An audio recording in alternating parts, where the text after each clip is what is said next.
and I test them. And I see, historical reenactment, but just in my kitchen. And in previous years, the previous 2 presentations I've given, they've both been about a certain recipe collection. So I did the Roman food 2 years ago, and last year was North Scandinavian cooking, medieval Scandinavian cooking. This is a little bit different because I've taken the theme of this weekend's Ropecon, Monstrous, and I've run with it. Here's the thing.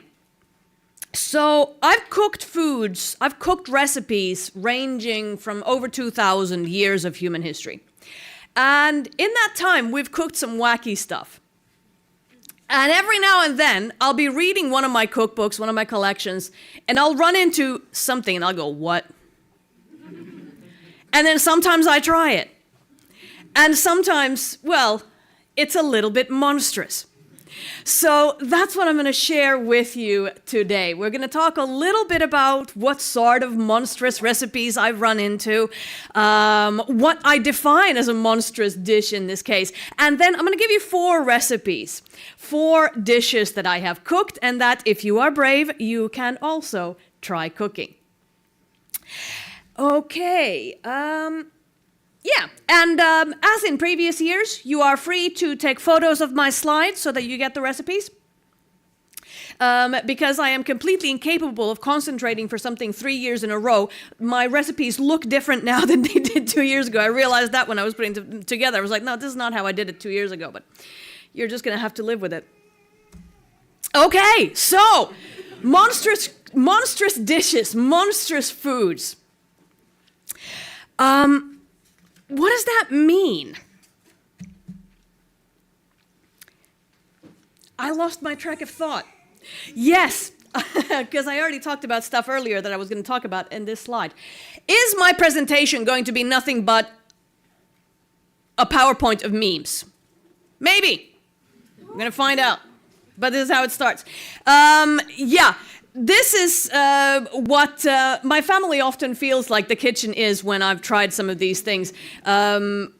At some point, I was doing the usual mom thing about when I was a kid, and I was telling my kids about how there weren't that many friends, that I didn't have that many friends growing up because it was a small place and all of that. And my younger one goes, "Mom, is that because you used to cook really weird things when you were a kid?"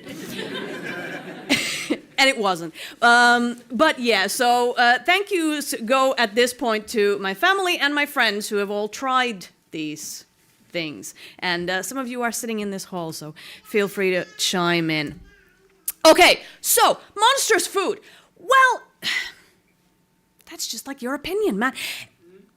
Yeah, food isn't at any point really monstrous, is it? What we consider unpalatable food, or weird food, or strange food, it's all culturally bound. It's all historically bound. And so, once I start presenting you with these recipes, I fully expect that more than a few of you are going to go, no, that doesn't sound so bad, because it doesn't. You know, all food is, and what we have an ick reaction to, it's all culturally bound, except with this recipe. Roast chicken from a Syrian cookbook from the 13th century. Take chickens and, before slaughtering them, exhaust them until they are too tired to fly or walk. Then slaughter and roast. Their meat is more tender than the meat of chickens that can walk. I kid you not, this is the first recipe in that book. I start reading it and I go, no, that's not right. I do not have chickens, and if I did, I would not try it because I'm a nice person.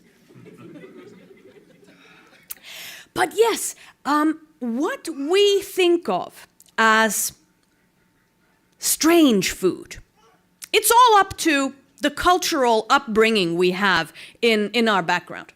I was in Berlin last year, and I had the pleasure of visiting a museum called the Museum of Disgusting Food. And the whole point of that museum actually kind of was that there is no such thing as disgusting food.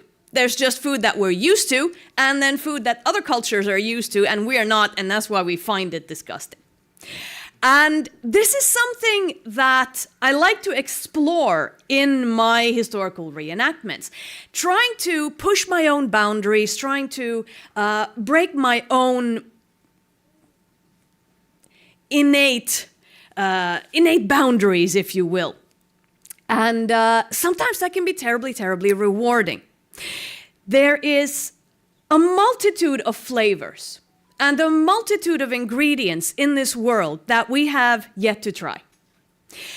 In the early 19th century, there was a French gourmand called, and I don't speak French, so I'm probably going to mangle his name, but Anselme Brillant-Savarin. And he wrote a book about how awesome it is to eat. That's all the book is about. I highly recommend it. It's all about how great food is and how cool it is to eat things. And one of the last chapters in his book is him basically talking about all the wonderful new things he has tasted in his life, and then lamenting all the things that are going to come after him and that he will never get to taste because he'll be dead. And I felt really sorry for him, and I think we owe it to this French gourmand to taste things that we might not at first think are palatable, because we might be surprised. Now, that poor chicken though. Let's move on. So, reading these old cookbooks, very often when I run into a recipe that makes me go, what? It's often a question of using an ingredient that we just don't use anymore. So I have here an example from Apicius, the Roman culinary text that I did my presentation on 2 years ago. This is a typical Apicius recipe. They are extremely difficult to decipher. But essentially, you take a sterile sow's womb. That's a female pig that hasn't had babies. Or has been spayed. You take their womb and then you prepare it with some spices. And this is something that we typically run into when reading old cookbooks.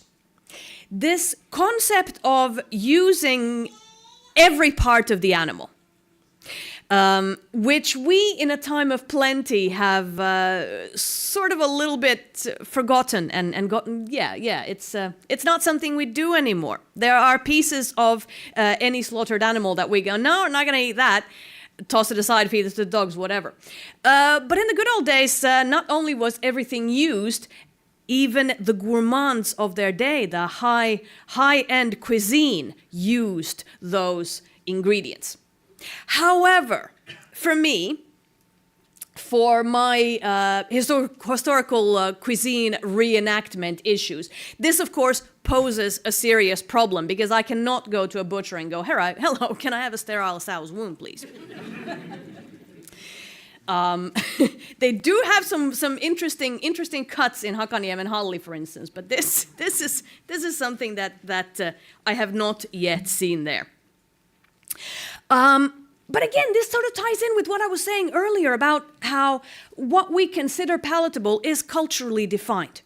Because now there are ingredients, there are cuts of meat, there are entrails or innards from animals that we just can't get our hands on, because as a culture we have decided that we don't eat that anymore.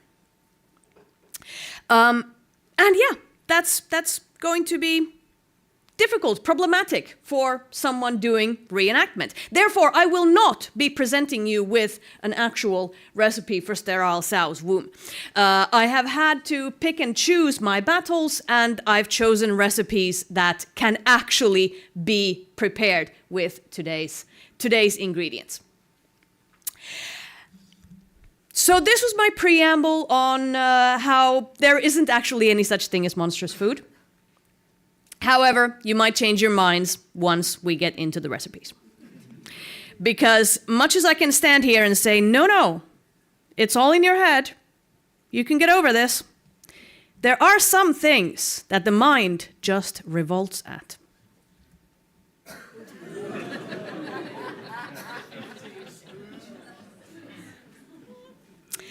Anyone who has spent even the tiniest bit of time on the internet reading anything about food history will have run into the rather questionable Jell-O recipes of the 1950s onwards.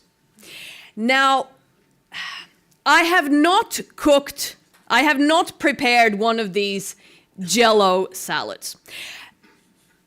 Multiple reasons for that. Actually, none of it having to do with the unpalatableness of it. It's more the fact that in my reenactments, I tend to focus on older recipes. 100 years tends to be my sort of cutoff, although I have in some cases extended it to the 30s and the 40s if it seems sensible. And these are all from later on. And what is more, I don't actually consider these actual recipes. I consider these an unholy amalgamation of bored housewives and Jell-O producing companies desperately trying to sell their product and thus making up these weird concoctions saying, no, seriously, this is something you can do. And this is a little bit unfair towards jelly. Not Jell-O, but jelly. Because jelly has a long history in our cuisine. And preparing a jelly used to be the pinnacle of a rich kitchen. Because in order to prepare a jelly, a real proper molded jelly, you had to put in several days of work. Because you had to start by preparing the actual jelly. And for that, you would boil cow's hoofs or pig's trotters. You would boil them for hours and hours and hours on end to extract the collagen, which is what jelly is actually all about. Then you'd strain it and you'd clarify it because you had to get all the impurities out of it. And then you would make your layered jelly. And this seriously was a lot of work. And it was a masterpiece of culinary skill, because in order to create a really nice high molded jelly that was clear, you had to have a chef that knew what they were doing and had the resources to spend several days working on this one thing. Now, making jellies becomes a little bit more easy at the turn of the century, well, the turn of the previous century, that's the century I'm still living in, when industrially prepared gelatin sheets become available. And because of that, in the 1920s, 1910s, 1920s, 1930s, you see a sort of a boom of jelly dishes. And I did cook one of them for you. Because I care about you. Isn't it gorgeous? I mean, it's also highly suspicious. But I'll tell you what, that was a joy to prepare. Okay, what do we have here? Was it a joy to eat? Let me get back to you on that one. Okay. Step 6 is the best one. It is, isn't it? So this recipe is from a Swedish cookbook published in 1931, Prinsessornas kokbok, the cookbook of the princesses. And it's a 4-part book series, or a 4-part cookbook, which was published by a lady who ran like a cooking household school in Stockholm. And she had as her pupils 3, or was it 4, I can't remember, but a selection of actual royal princesses from the Swedish household. And so when she published her recipes, she got permission from the royal family to publish it as the Princess's Cookbook, and it's got the books have pictures of the royal family on the cover, so marketing through the royal family. And these cookbooks sort of solidify the concept of Swedish husmanskost, this everyman's food, this honest, plain household food that any Swedish family could eat. And that is where I find fish aspic. So aspic is an Old English word meaning jelly. And yeah, so this is a lot easier to prepare because I didn't need to boil any pig's trotters. I just needed to buy some gelatin. And the idea is that you prepare your gelatin, or you prepare your jello. In this particular case, you boil fish, and then you strain the juices in the broth in which you boiled the fish, and then you strain and sieve and clarify that broth, and use that to make the jelly. And then you have your other fillings. In this case, I used the fish, which I flaked. Then I had some shrimp, some boiled eggs, peas, and dill. And then the idea is you have your serving dish, and you pour a thin layer of the jelly on the bottom, and then you let that congeal. And then you just start sort of putting together your oh-so-pretty little jelly, your aspic. You arrange your ingredients. As you can see, I have arranged the shrimp and the peas in an aesthetically delightful manner. And then you pour some more gelatin on it. Again, let it congeal. Then build another layer. Let it congeal. Build another layer. And even without having to boil the pig's trotters and clarify the jelly, I spent an entire day on this. Because, you got to wait for the jelly to congeal between every layer. So simple it is not. And it was strangely satisfying to make. Was it good? Okay.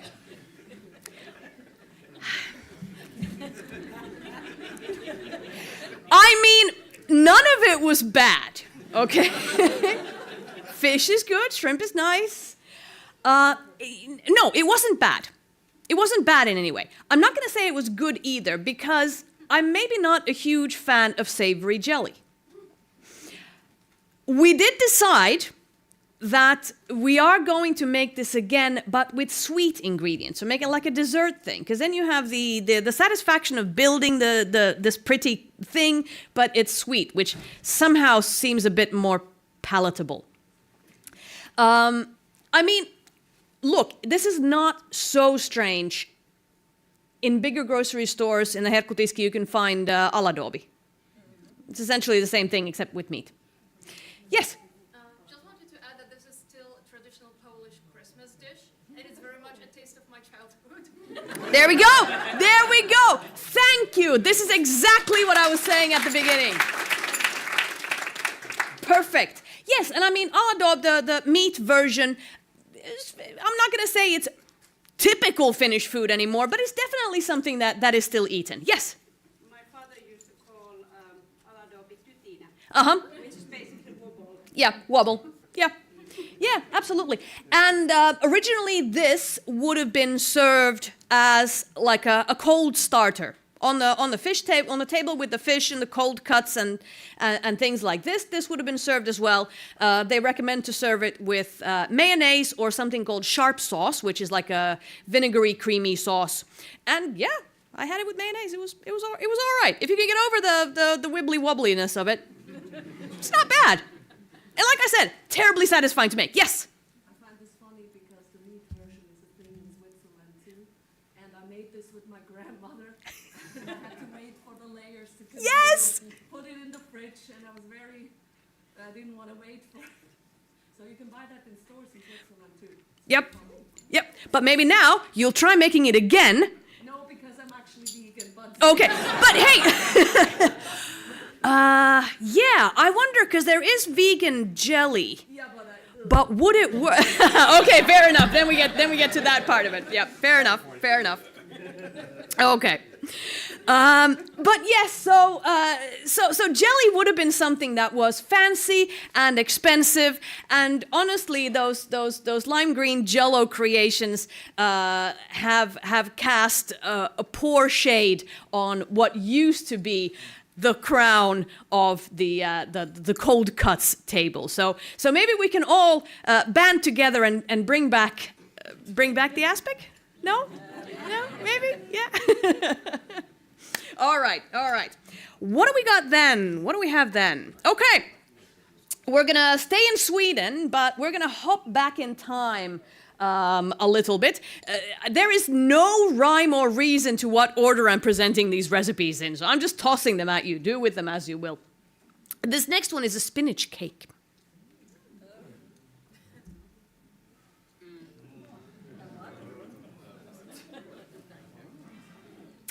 (1773).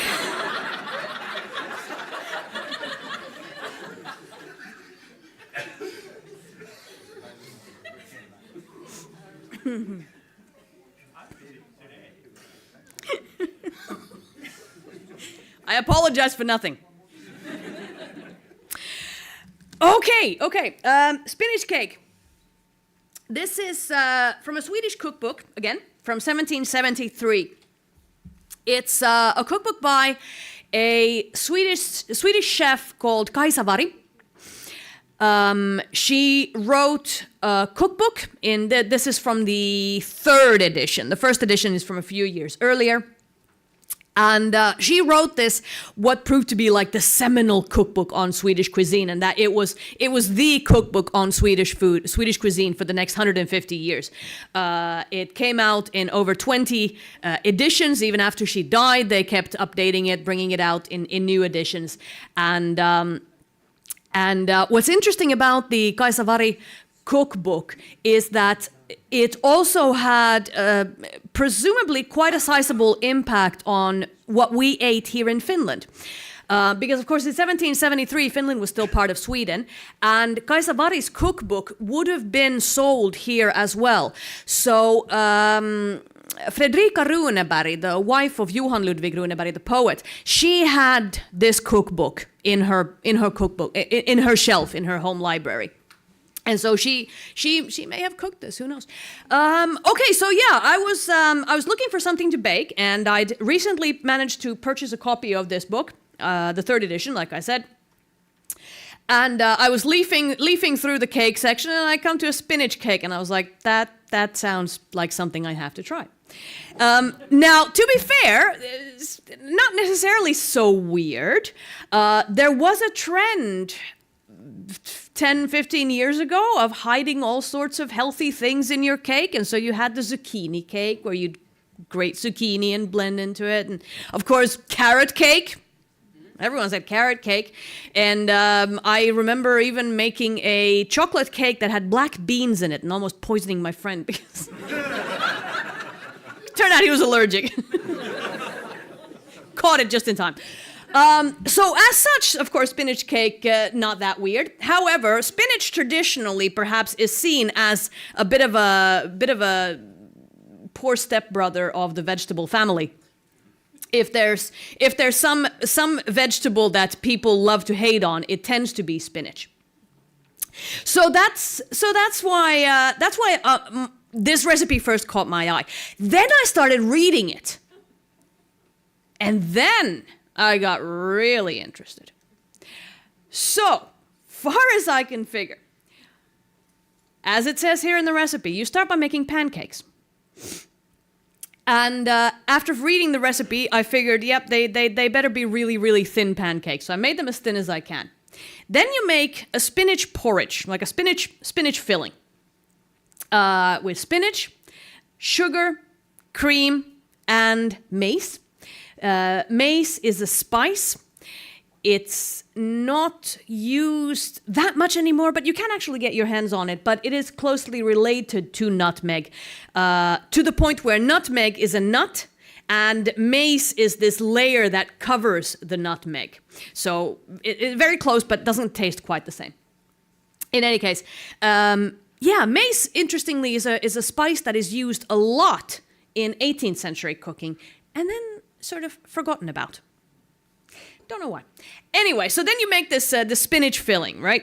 And then you spread it on your pancakes and roll them up real tight, and stack them in a cake dish, and then you pour cake batter on top, and then you bake it.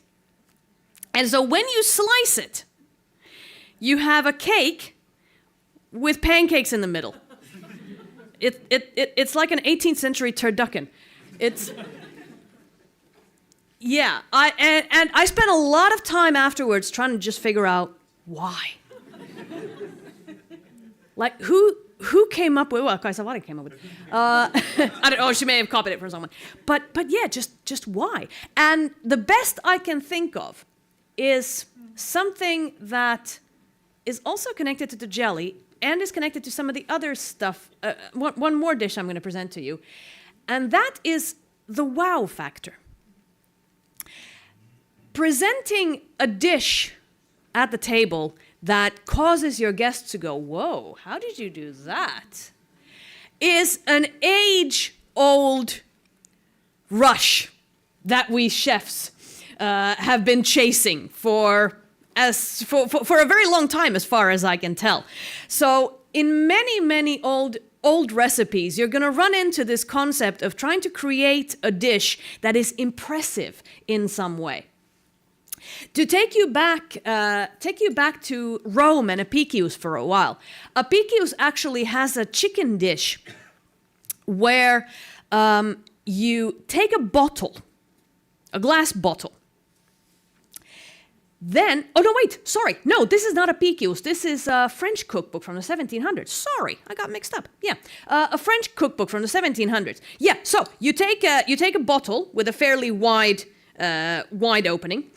And then you take a bunch of chickens, and then you have to gut the chickens and remove the bones without breaking the chicken itself. So it's like you reach in through the neck to get all the stuff out, so you have the chicken is still whole. And then you work it into the bottle. Yeah. And then you make stuffing, and then you stuff the chicken while it's like in the bottle. And then you cook it. And then it says in the cookbook, right, that you bring it to the table, and then you produce a diamond with which you cut the bottle open so that the guests can then take it from there. And it actually says in the recipe, it doesn't improve the taste in any way. It just looks good.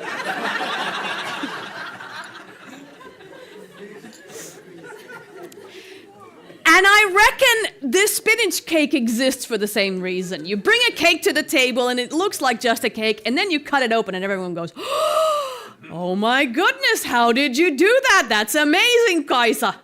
I'm such a fan of your work now. I'm going to buy your book. And I think that is also why spinach is used. The recipe itself says that you can also fill it with jam or preserves or whatever, but spinach is the preferred filling. And it is a vibrant, impressive green. It does show up. I mean, if that was red, it wouldn't show up nearly as much. So I think that is the reason. Now, the question again arises, was it good? Yeah. It was sweet. The spinach is there, but it doesn't really taste like spinach because by the time it's in the cake, it's mixed with sugar and cream and mace or nutmeg, which fairly effectively masks the flavor of the spinach. The consistency is a little weird because you're biting into a cake and then all of a sudden there's a pancake in there. So that was a little bit of a, okay. But no, it was fine. It was fine. Make it. It was fun. Again, takes time though. Lots of fiddly bits.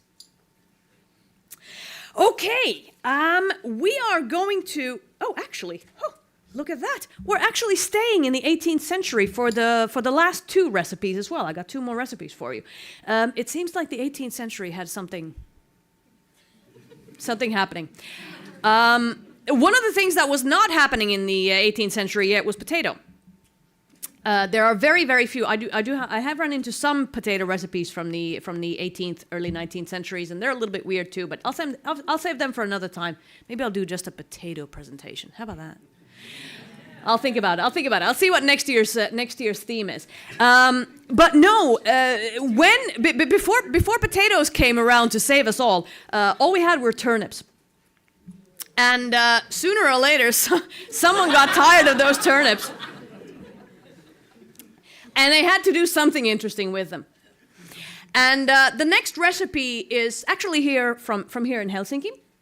It is from the Herttoniemi Manor House, from a handwritten cookbook from either the very end of the 18th century or the very early 19th century. Admiral Kronstedt owned Herttoniemi at the time. He's the guy who handed over Suomenlinna to the Russians in 1809 and was vilified for the rest of his life for it. And Herttoniemi Manor House has a handwritten recipe booklet that belonged to his daughter. And this recipe is from that booklet. The manuscript was actually published online a couple of years ago, and it's been a wonderful treasure trove of interesting things. So what we have here are stuffed turnips. Now, that in itself, if you read the recipe and you go stuffed turnips, okay, not so weird. Then you get to the bit with the almonds. And then you go, hang on, stuffed with what exactly? So, take some turnips.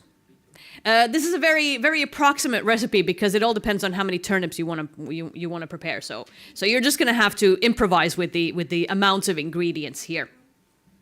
Take an amount of turnips and you boil them until they're al dente, so that they're still firm, but you can scoop them out.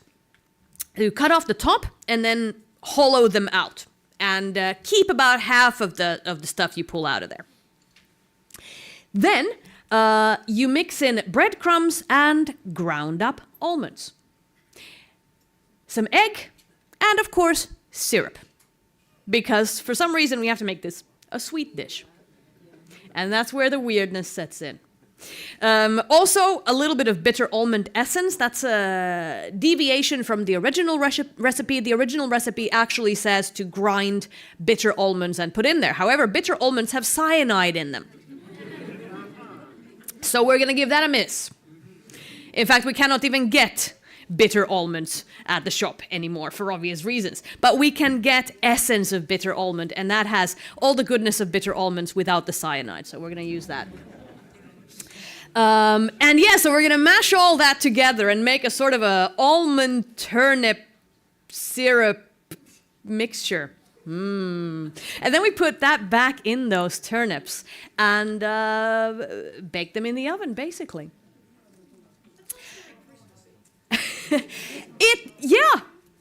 Yeah. I mean, again, the question arises, was it good? You know, kinda, yeah. It was all right. Yes? I have a kind of silly question about this. No such thing. Go ahead. These recipes are quite old, right? Yep. And it says, well, on this one it says bake in 175 degrees. I would imagine that 200 years ago it didn't say that. No. They didn't have thermometers. Yes. And whatever oven they had didn't have a dial on it either. Yes. So how did they use the percentage? That is not a silly question. That is a very good question. Old recipes tend to start having temperatures, maybe the 1920s, 1930s, so very, very late on. Now, different recipes, different books, and different handwritten collections all have their own method of saying how hot something needs to be. In English recipes, for example, they use the words quick and slow. Bake in a slow oven, bake in a quick oven, where a quick oven is very hot, and a slow oven is a milder temperature. Of course, that leaves a lot of wiggle room for us historical reenactors.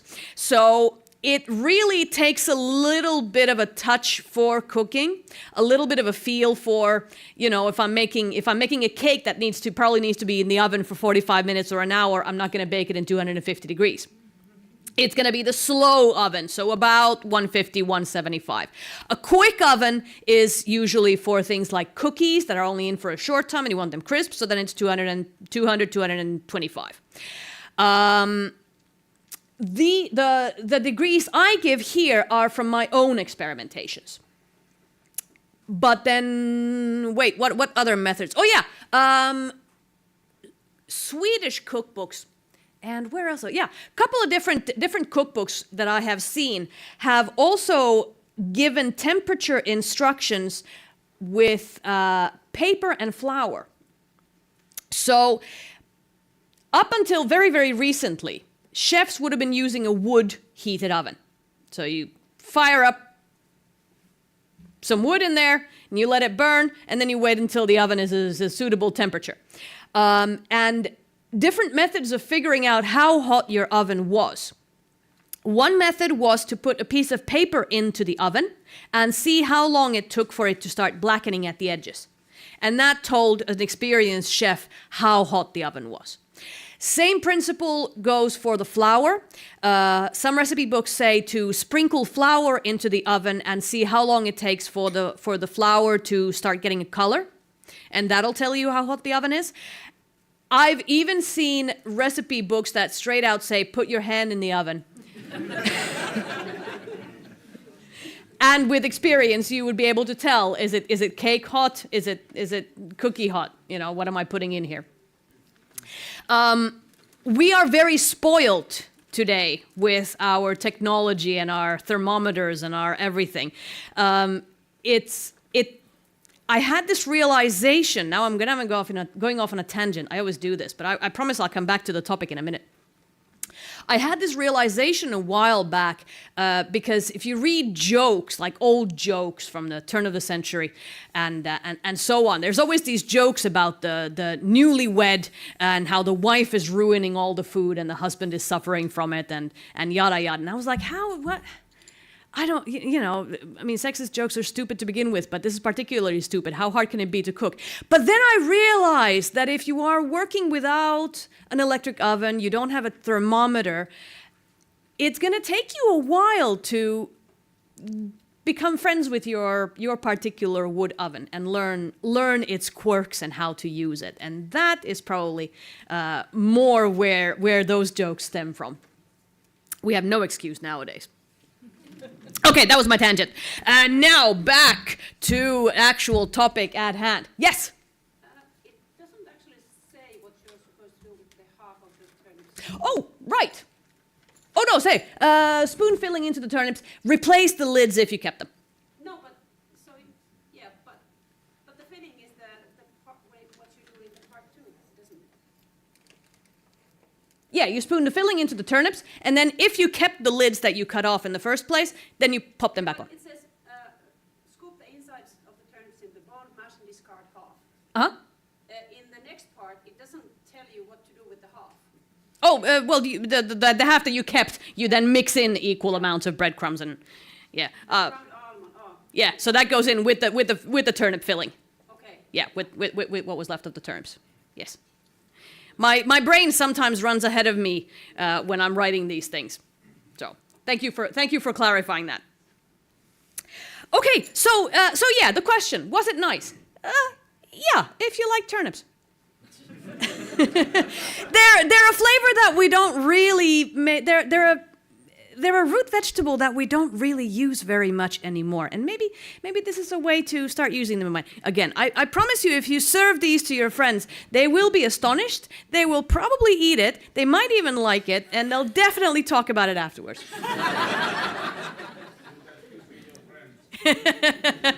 Well, mine didn't dump me yet. It's only a matter of time. Yes, but to be fair, if they didn't dump me after this next recipe I'm showing you, then they'll stick by me forever. Because it's time for our last one. Straight from the court of Louis XV of France. White chicken pie. Chicken pie! What's so weird about the chicken pie? Well, nothing until you get to the marzipan.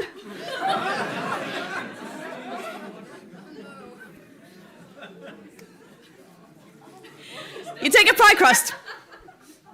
You take a pie crust. Then you take chicken. Then you grind that up. Then you mix in the marzipan.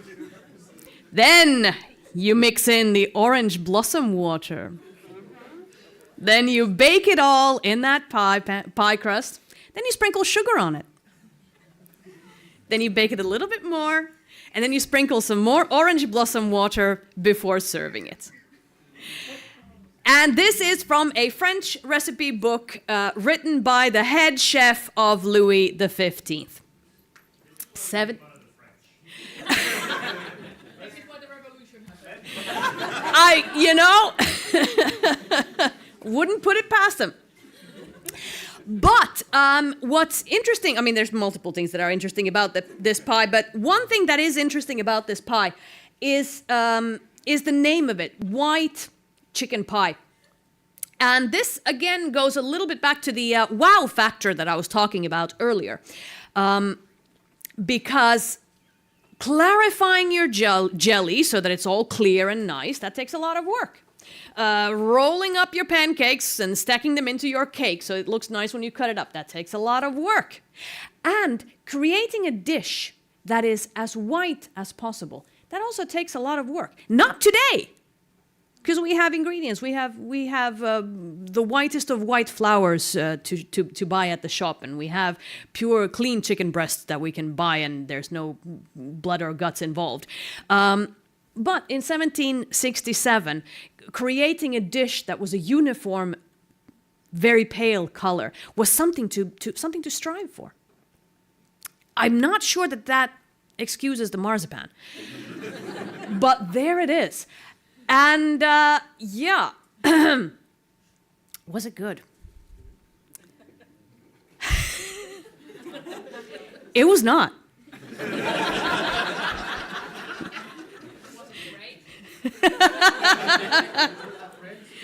I still have friends. Some of the people I subjected this pie to are in this room. So they're still alive and breathing. No, this was really weird because it didn't taste like chicken. It tasted like marzipan, but it felt like eating chicken. And that was a dichotomy that my brain could not handle. However, I am happy I have made this once because I can say I've made this once. Yes. Question about the chapon. Uh-huh. Chicken is probably chapon in French, I don't know French, but could it also be capon? Yes. Yes. I think capon is slightly sweeter to begin with. Yes, it would not originally have been made with chicken. I think, yeah, it is. Chapon is either capon or then it's like kukonpoika. Yeah. But again, we get to the point of not all ingredients are readily available these days anymore, and it's actually very, very difficult to get any type of chicken that isn't broilery. It's very, very difficult. So you have to make do with what you have. That was the fourth recipe. I have time for a couple of questions. Yes? About this last recipe as well. Yes. Would the uniform texture also be something to strive for? Because you have to hand puree everything, so that's all. Absolutely. Absolutely. Yeah, I mean, I've got a blender. I just pop everything in the blender and go whoosh, and it's right there. In 1767, they would have had to first chop it very fine and then pound it in a mortar. Imagine step 3 with that. Yep. Yes. Yeah. So again, there would have been more work involved with this at the time than there is today. Yes. Question. The chicken in a bottle reminded me of this. I think it's Western European dish where you drown the. Yes, in Armagnac. Yes, you drown little birds in Armagnac. That was in the museum in Berlin. All right, final question. Why? I know, right?